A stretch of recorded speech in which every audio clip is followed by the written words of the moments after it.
모든 출동이 다 위급한 건 아닙니다. 지병이 뭐 있으세요? 췌장. 췌장. 예. 췌장 왜 암이에요? 예. 병원. 예? 병원. 불이요? 응. 선생님 근데 저희가 그렇게 멀리까지 못 가요. 저희는 선생님 아니 나 가야 선생님, 잠시만요. 일단은 모셔다 드리는 건 맞는데 이렇게 막무가내로 그렇게 원하시는 대로 가는 거 아니에요, 저희가. 못 모셔다 드린다고요?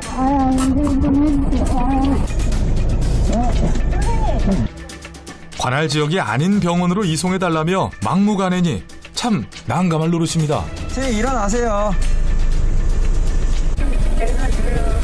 병원이요? 못 간다고요 선생님. 거의 멀리까지. 무조건 자신이 다니는 병원으로 데려다 달라며 버티는데요.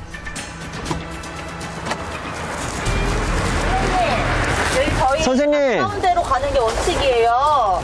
가까운 치료 가능한 병원으로 갈게요. 예, 병원으로 갈게요 그럼. 병원이요. 병원 멀어서 저희 못 간다고요 선생님. 그렇게 막무가내로 하시는 게 아니에요.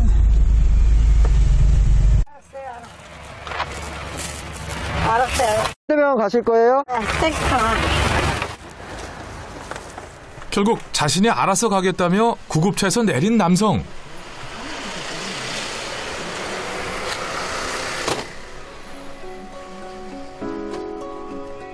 그런데 바로 근처에서 주저앉습니다. 쭈그려 앉아있어요 길에. 이대로 그냥 두고 갈 수도 없는 노릇. 선생님. 선생님. 일어나세요. 선생님 근데요. 알아. 저희가 이번에 가는데 다음에 이런 경우 절대 안 돼요. 예? 확실히 인지하고 가셔야 돼요. 다음부터는 저희 절대 안 데려다 드려요.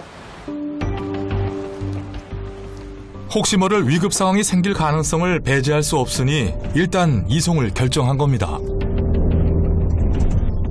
타 지역으로의 이송은 관할 지역에 위급 환자가 발생했을 때 출동에 공백이 생길 수 있어서 원칙적으로 안 되는데요. 이렇게 막무가내면 도리가 없습니다.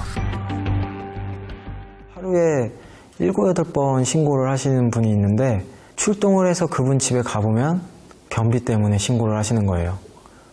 그러고서는 저희가 도착하면 괜찮아졌다고 얘기를 하고, 그분은 항상 변비셨어요. 항상 변비였는데 우선 신고를 받으면 현장을 확인을 해야 돼요. 어쨌든 배가 아프다 그러는데 변비인지 아닌지 또 확인을 해야 되잖아요. 잦은 출동만큼이나 애로사항도 많답니다.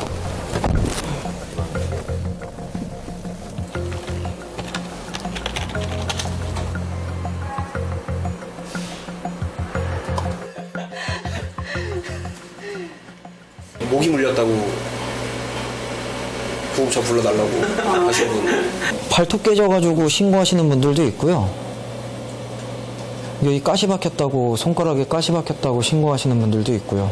본인들도 말씀하세요. 택시가 안 잡혀서 불렀다고. 네.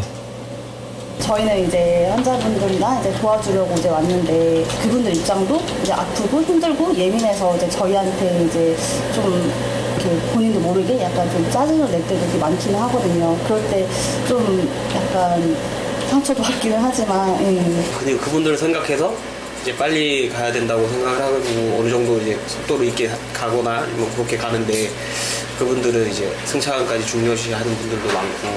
욕은 뭐 많이 먹고요. 이송할 때도 환자 누워있다 갑자기 발길질 할 수도 있고 주먹이 날라올 수도 있으니까 항상 긴장을 하고 있어야 되죠.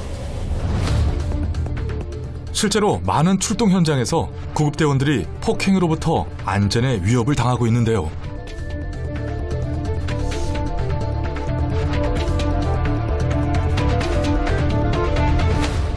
술에 취해 자신을 구조한 구급대원을 주먹으로 때리고 발길질을 해 구급대원이 부상을 입기도 하고 폭언과 욕설도 난무합니다.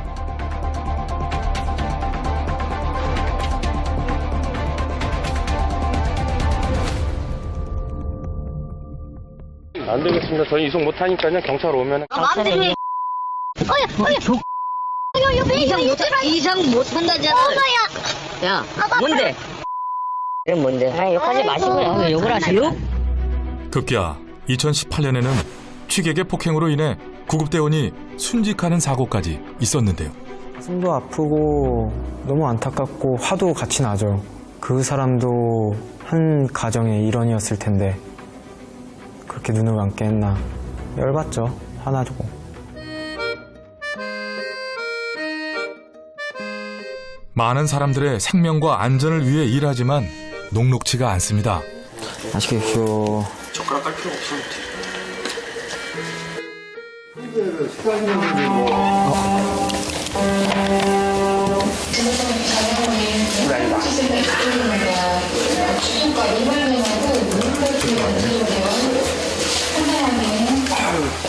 여긴 또 밥을 천히 먹네. 출동 아니에요? 예, 저희 출동이 아니라 이거는 이제 펌프차 출동입니다. 그 화재 진압대원. 시도 때도 없이 언제든 출동이 걸릴 수 있어 끼니를 제때 챙기기도 쉽지 않은데요. 식사를 끊이지 않고 했다는 거는 운이 좋은 거죠. 24시간 근무하면서 24건 정도 이제 출동을 했었고요.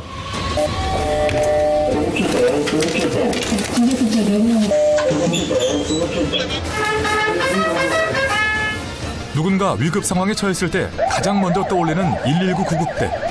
힘들기도 하지만 보람 또한 큰 현장이기도 합니다. 경비원 분이셨는데 집까지 걸어오는 길에 뇌출혈이 발생을 한 거죠. 골든타임이라고 해서 빠른 시간 안에 병원에 가는 게 가장 중요하니까 주사 처치를 이제 시행을 하고 치료 가능한 가장 가까운 병원으로 해서 이송을 하였고, 뇌출혈 같은 경우에는 이제 예후가 안 좋다고 하는 경우가 후유증이 이제 남아서 이제 예후가 안 좋다고 말씀을 하시는 경우가 많은데 2주 만에 퇴원을 하셨고 2주 후에 똑같이 이제 생활할 수 있을 정도로 이제 회복이 돼가지고 제가 일하고 있는 이제 사무실로 와서 고맙다고 직접 이제 말씀을 하신 경우가 있었고 기분이 좋죠. 우선 그런 잘 됐다는 소식을 들으면 뿌듯하고 안도감 들고. 늦은 밤에도 소방서의 불빛은 꺼지는 법이 없죠. 주치자가 이제 좀 있는 편이시고요. 오늘도 금요일 저녁이라서 좀 긴장하고 있는 상태입니다.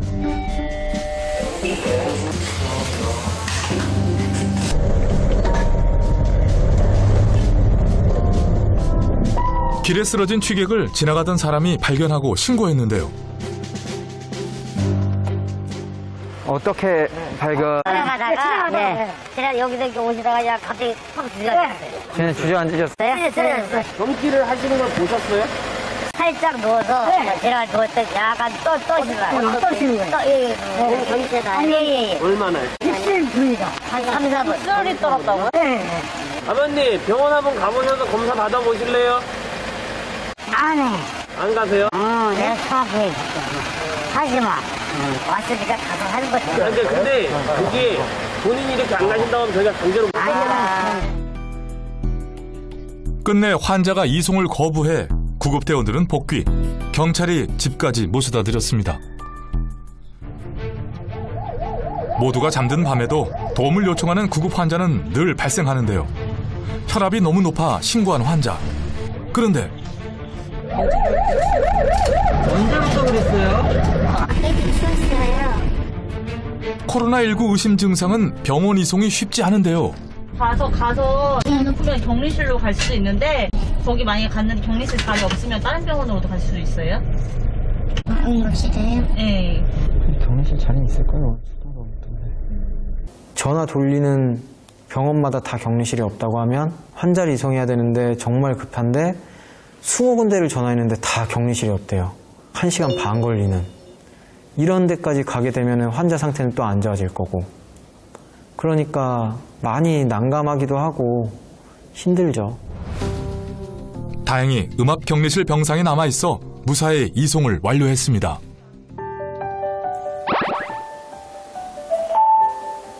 안녕, 나야.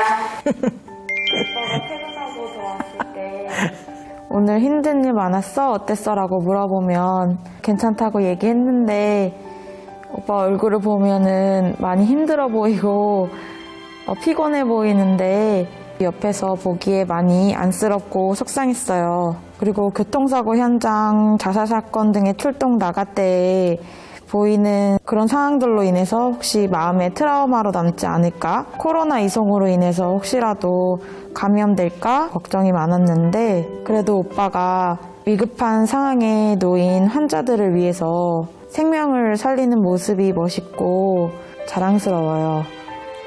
일부 사람들이 오빠를 좀 비난하거나 욕설하는 분들도 계시기는 하지만 대부분의 사람들이 오빠에 대해서 감사함을 느끼고 고마움을 느끼는 분들이 더 대부분이라고 생각해.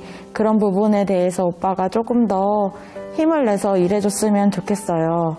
앞으로 태어날 수동이도 아빠가 하는 일에 대해서 멋있고 자랑스럽다고 느낄 거예요. 나도 옆에서 많이 도와줄게요. 오빠 힘내요. 사랑해요.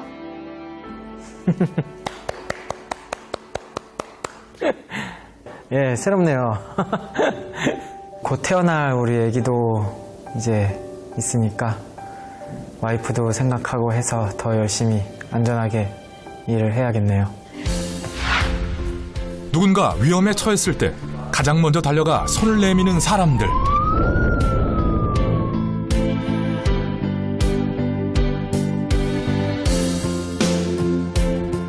구급차를 정말 중환자들이 급한 분들이 이용할 수 있게 신고하시면서 한 번 더 생각해 보시고 신고를 하시면은 서로 이제 좋은 세상을 만들 수 있지 않을까 하는 생각을 제가 항상 갖고 있습니다. 구급차는 택시가 아닙니다. 그곳에 당신의 안전과 생명을 구하는 사람이 있습니다. 아빠 화이팅, 사랑합니다. 최고. 최윤경, 이수아 사랑한다. 풀로 보면 되나요? 사랑하는 남편에게 평일, 주말, 공휴일 상관없이 교대 근무하느라 고생이 많아요. 사랑해요.